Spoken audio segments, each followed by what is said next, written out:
Hello everyone and welcome to another fly tying session. My name is Daniel and I run Nordic Anglers, the web shop behind this YouTube channel. Today we're going to tie a fly by one of my colleagues. His name is Martin Fabricius, and he has made this small Gammarus type of pattern. It's to imitate not in particular a Gammarus, even though the sea trout will probably, or the trouts anywhere will probably grab this for being one of those. But it's not a sea lice, but it's something. I don't have I don't have the exact English word for this, but it's a small crustacean, kind of like the Gammarus, but it's darker in color and it has these quite distinct feelers in the front and in the back. So now we're gonna tie this. He has dubbed this the Lucifer, because lus in Danish is a part of the name of this small crustacean. So here goes. Now we're gonna tie it.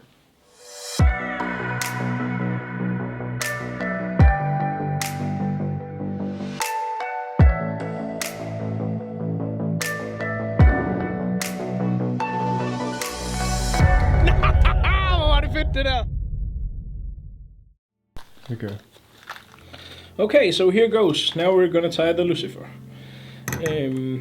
The first thing we need is of course a hook, and for this I'm gonna use the Ahrex FW 540. It's a nice, slightly curved hook for flies of this type. I'm just gonna mount the hook a bit better. Then I'm gonna attach my tying thread, and for this fly you should use a black one, because basically the rest of the fly here is black. Then I'm gonna take my feelers. I'm gonna take very straight up just a black medium rubber legs. These I'm gonna fold, and then I'm gonna tie them on top of the hook, so the loop here is gonna face forward. And this is the easiest way to actually do this, because then you can just pull on the rubber legs and tie it down all the way down here, and when you cut this at the bottom here, you'll have the perfectly mounted rubber legs. There we go. Cut that in the other end, and there you have the small antennas, the small rubber legs. Cut them, trim them a bit shorter, because these are fairly short on the actual crustacean. Then I need some rib, and I'm just gonna take you can use nylon, or you can use fluorocarbon or whatever. Just some tippet in maybe about around 0.20 is perfectly ideally suited for this. Just gonna tie this down all the way down here. There we go. And I'm gonna apply a lot of pressure to this to make sure that it stays in place and is not pulled free when I do the rest of the fly. Then I'm gonna take some Mirage tinsel in opal in the size large, and that is quite important, because otherwise your shell here will not look correct on the actual fly here. It will not be broad enough unless you use the broadest possible. You can, if you have in medium, you can perhaps take 2 or 3 strands and put them together, but it's just easier to just use the large diameter. Then I'm gonna take some ice dubbing in peacock black. And I'm not gonna use my dubbing loop, my dubbing tool. I'm basically just gonna add this to the tying thread, because I need this to be a bit bulky, and it's easier to place the right amount at the right places if you do it like this. So basically I just mash it onto the thread by moving my fingers one way all the time. If you have difficulties with this, then you should probably look into getting some dubbing wax. That can help quite a lot with this. But otherwise, basically just use the dubbing like I'm showing here. And then what you want for this fly, you want this fly to be to have the broadest width here at the center of the hook, in the middle of the hook, and then it should taper down in each end, because basically that's how a Gammarus looks. Just gonna add some more dubbing here.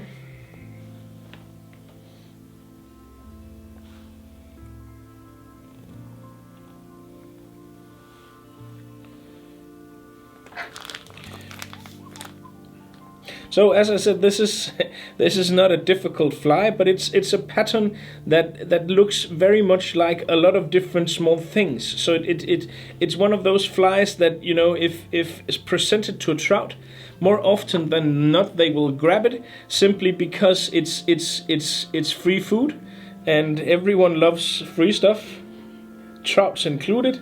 So it's one of those things that if you pass this by a trout, more often than not they will take it, because basically it's free energy.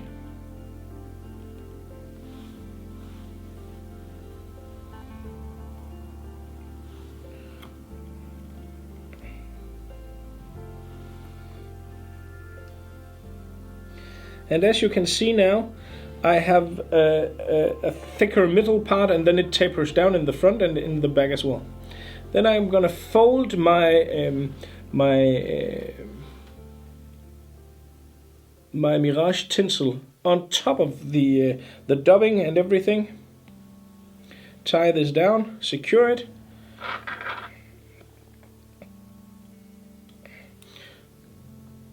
Trim it off.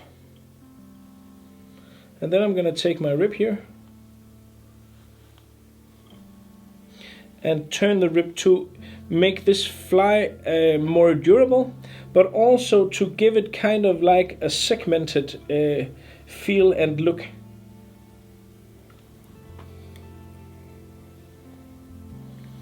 Securing the rib,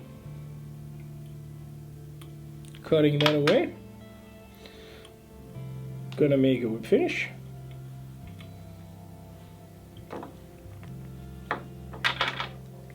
And then we'll cut off the thread, and the final finishing touch for this is to add some raid sap as the as part of enhancing the strength of this fly, but also to make the Mirage tinsel really stand out.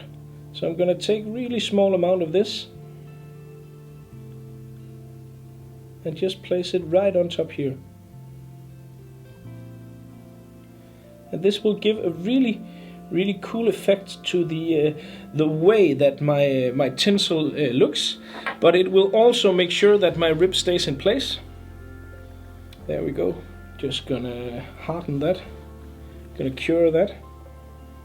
And then it changes a bit of color on the actual tinsel, so it becomes more greenish in the hue, which really makes it stand out. You can see. And makes the fly more strong and more durable. Then I'm gonna take my dubbing teaser. In this case, I'm just gonna use my my whip finish. It does the same trick as my dubbing needle, and pull out some of the dubbing here without breaking the actual rib.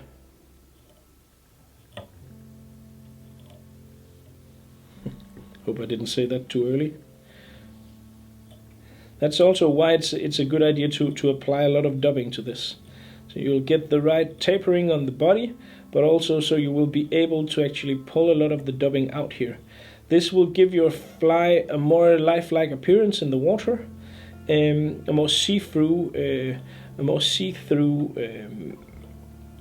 presentation, and of course, when you tie a fly like this in this way, then sometimes this fly will move with the shield pointed downwards. But that really doesn't matter that much, because these things here, they move quite erratic in the water, and they are just all over the place. So it's not important for this fly to fish properly and fish like it should if the shell is pointing upwards or downwards, because basically they do not do that most of the time.